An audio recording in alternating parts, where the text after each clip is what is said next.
Cuidado com a conivência com o mal dentro da Irmandade. Exortamos-vos também, irmãos, a que admoesteis os insubmissos, consoleis os desanimados, ampareis os fracos e sejais longânimos para com todos.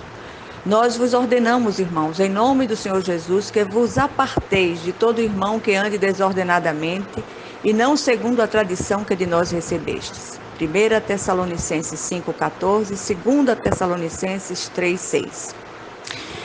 Segundo um relatório trazido por Timóteo, alguns irmãos da igreja em Tessalônica andavam desordenadamente, sem observar a sã doutrina, deixando de trabalhar, explorando uns aos outros.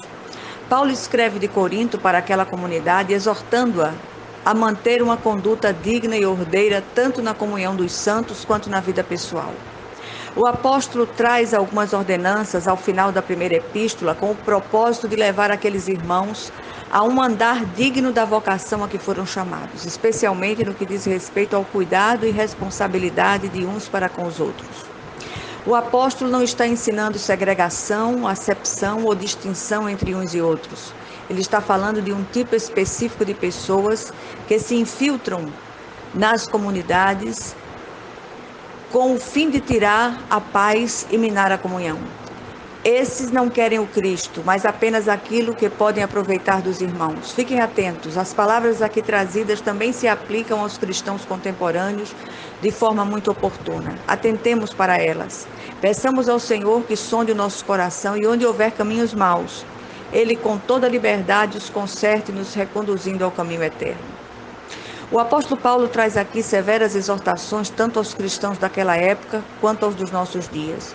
Os textos pressupõem uma responsabilidade que devemos ter uns com os outros.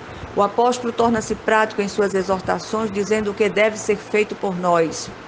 E o apóstolo torna-se mais enfático ainda e mostra que, infelizmente, há aqueles que andam desordenadamente, sem arrependimento ou mudanças, dos quais devemos nos afastar. Entendemos que muitos agem como Caim, que ao ser perguntado por Deus onde estava seu irmão, respondeu: acaso sou eu tutor do meu irmão?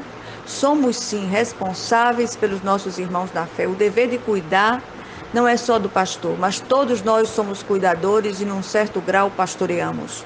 Contudo, vale a pena refletir até onde deve ir a nossa responsabilidade com o outro. A igreja não é um museu de santos, mas um hospital de pecadores. Mas há os que não se deixam tratar e permanecem nas comunidades com o propósito de contaminar os outros com a sua amargura e malignidade, disfarçada de vitimismo. A palavra aqui é cuidado. Somos exortados de maneira imperativa pelo apóstolo a aconselhar os insubmissos, consolar os desanimados, amparar os fracos e ser tolerante para com todos. Tolerância não é conivência. Creio que o apóstolo está ordenando essas práticas em relação aos irmãos em Cristo que acatam esses cuidados e se dispõem a ser ministrados. Mas há muitos que não se deixam cuidar. São como pés de mandacaru, cheios de espinhos, impossível abraçá-los. Nesse caso, recuemos sem culpa e apenas oremos por eles. Precisamos buscar do Senhor discernimento para perceber quais são aqueles que se misturam em nosso meio mas não são dos nossos. Infiltram-se com o propósito de tirar vantagem e, sobretudo, tirar a paz da comunidade, semeando contendas. Querem as bênçãos, mas não compromisso com o abençoador. São arrogantes, acusadores e ingratos. São maledicentes, caluniadores, encrenqueiros e espalham contendas. Têm 2 pesos e 2 medidas. Têm uma postura dentro da igreja, outra fora. São usurpadores e exploradores dos irmãos. São como o mar morto, que só recebe sem dar nada. Querem ser ajudados, mas não ajudam ninguém. Meu pai costumava dizer: um amigo bom ajuda o outro. Tem gente que quer ser o outro a vida toda. Estejamos atentos e sempre que necessário digamos basta e sem culpa. Que assim seja em nome de Jesus Cristo. Amém.